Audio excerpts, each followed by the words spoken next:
tarik. Tetangga pastikan dulu sebelum rumah.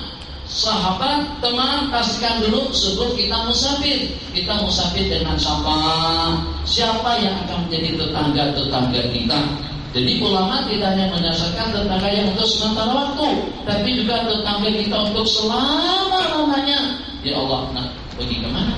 Dalam keadaan itu dengan suatu tetangga, dengan orang yang sedang teraniaya, yang sedang tersiksa di dalam tubuhnya. Nah, kemudian yang kedua, bunyi terompah, bunyi kasut, bunyi selepa yang berjalan atas tubuh itu dapat digesak oleh si mati. Ya Allah ya Arhamar Rahimin. Itu SMS yang dikirim daripada Bukit Jalil, yang dikirim daripada Indo, yang dikirim daripada Mekah, yang dikirim daripada Timur Tengah, itu boleh digesak oleh handphone kita di sini.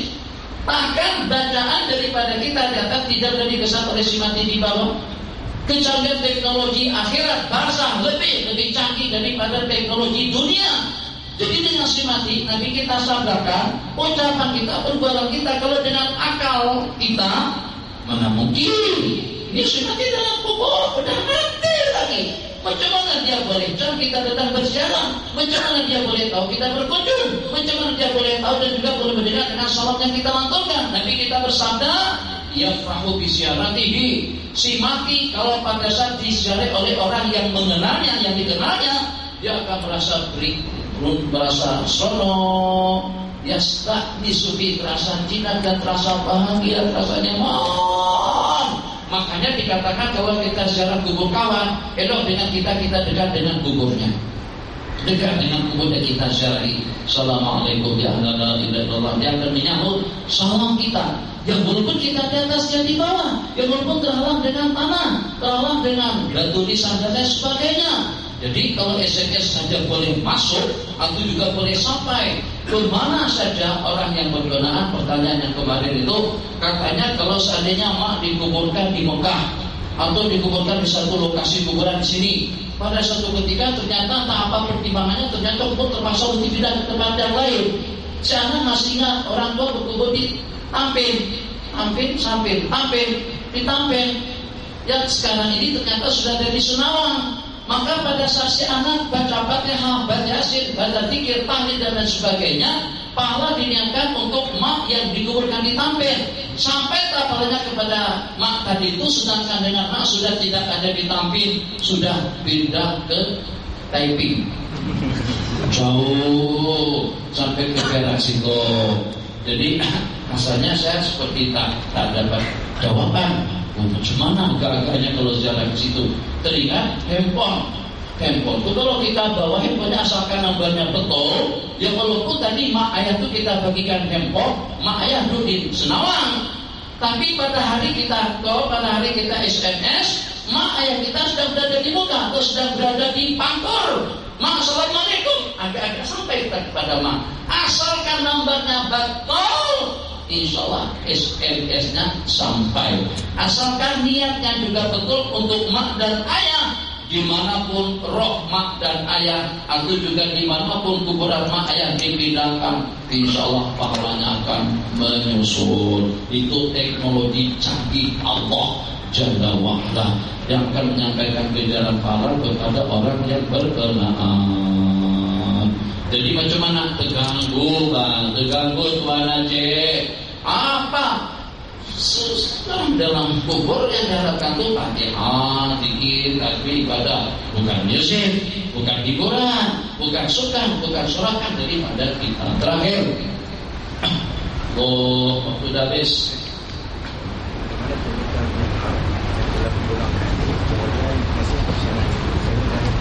Mesti dijawab beberapa kali anti alih kata Umi. Dalam Al-Quran dinyatakan orang yang mengejar istri kemudian rujuk dia harus membayar kafarat terlebih dahulu. Sebab istri sudah diharamkan. Walladzina yuzahiruna minkum min nisa'ihim tsumma yaquluna lima qalu fatahbiru la faqabatin min qabli ayat amassa. Jadi dengan ucapan anti ada yang Allah Umi, kamu terhadap diriku itu seperti mak atau seperti ibu kandungku, seperti punggung ibu kandungku. Ulama mengatakan pengharaman yang semacam itu mewajibkan si laki-laki yang berkenan untuk memerdekakan seorang hamba saya Kemudian kalau tidak mampu disuruh puasa 2 bulan berturut-turut. Al-Quran katakan minta di ayat masa sebelum mereka bersetubuh atau sebelum melakukan hubungan intim. Jadi apakah kalau seandainya dengan seseorang tadi itu melakukan hubungan intim, sedangkan dia sudah pernah menjadi istri, itu berarti satu perkara haram. Tapi tidaklah sampai kepada cerai, sebab kata-kata cerai itu ada 2, arti alayya haram. Kata ulama itu tertakluk kepada penasiran, anti alayya haram karena Allah, anti alayya haram karena zihar. Ikut apa yang diniatkannya.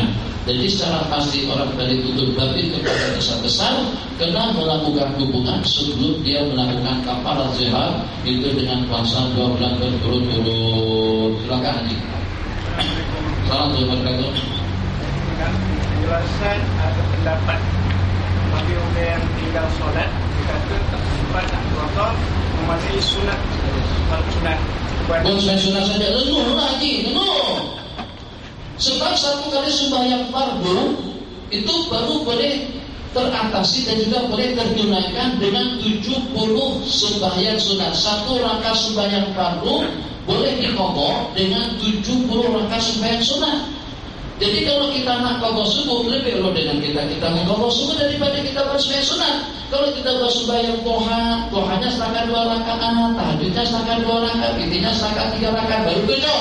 Jadi duha, tahajud, witir, awabir, dengan sunat tasbih kalau kita campur semuanya itu paling dalam 30 rakaat masih belum mampu untuk menggugurkan kewajiban subuh atau qadha subuh. Yang lebih parah lagi Tuhan aja mengatakan tak payah sembahyang, cukup dengan taubat saja. Kalau macam itu juga cukup kita minta maaf. Pak Haji mungkin ingat sejak 10 tahun yang lalu Tuhan Haji pernah kehilangan kereta kan? Kereta mahal, kereta mewah, bukan kereta murah. Baru dia beli, harganya berapa? 900.000 Rm. Terus bukan model tahun 2014. 900 tahunnya. Terus 900 hilang. 2 hari enggak pakai depan masjid hilang. Enggak kita ini wajib. 3 tahun kemudian si penjuri tadi itu udah tobat ikut tabligh kurun 3 hari. Sudah tobat. Terus nak mengembalikan karena minta maaf dengan Tuhan kereta. Tuhan Haji, mungkin Tuhan Haji pada masa itu, bukan pada masa itu, saya diantara daripada yang cukup hadir itu baca Yasin bersama 41 agar Allah kembalikan kereta mewah tadi itu. Kemudian Tuhan Haji minta doakan dengan tuan-tuan imam bagi duit 50 ringgit salat hajat supaya kereta itu kembali, tapi tidak kabul. Tuan Haji seperti setengah gila saja pada masa itu.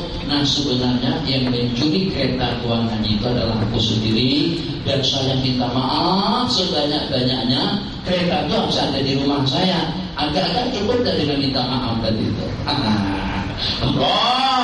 Minta maaf, kereta kena hantar balik, hutang kena dibayar.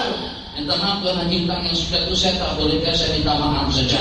Sedangkan kereta ada. Nah, minta maaf karena menanggung hutang, oke, tapi dengan yang sama hutang juga kena dijelaskan.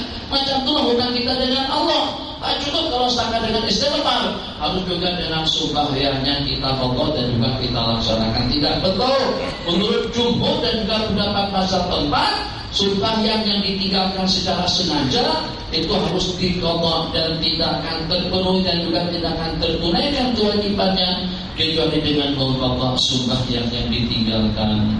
Alhamdulillah taufiq. Wassallallahu ala sayyidina Muhammad wa ala alihi wa sahbihi wa sallam.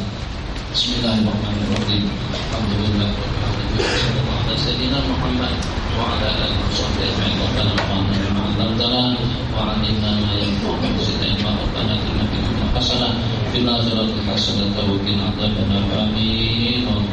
Alhamdulillah.